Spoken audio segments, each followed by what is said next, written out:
On to the latest in a case that we have been tracking here very closely on Magic Bricks now. 4 promoters of Kamala Landmark have now been sent to judicial custody, and we have my colleague Disha Shah, who has been tracking that case since day one, getting us all the latest in this report. Take a look.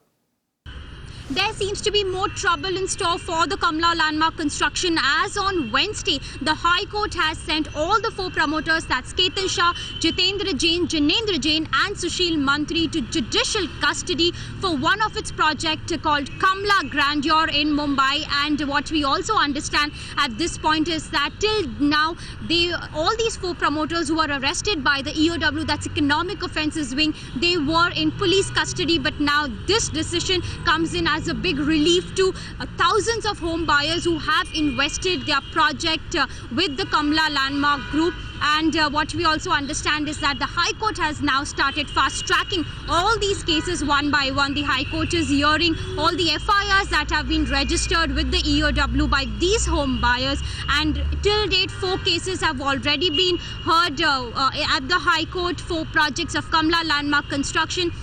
And now what home buyers tell us is that they are really happy that they think that some justice will be done to them, as they had paid more than 90% of the money to the builder. But what their demand is that they should get their money as soon as possible. And the next hearing with regards to this particular project will take place on 11th of January 2017. This is Disha Shah for Magic Bricks Now.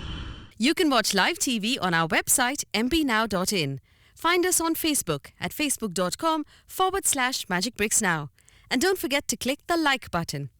You can also follow us on Twitter at Magic Bricks Now. To stay updated with all our programming, hit the subscribe button on our YouTube channel by logging on to youtube.com/magicbricksnow.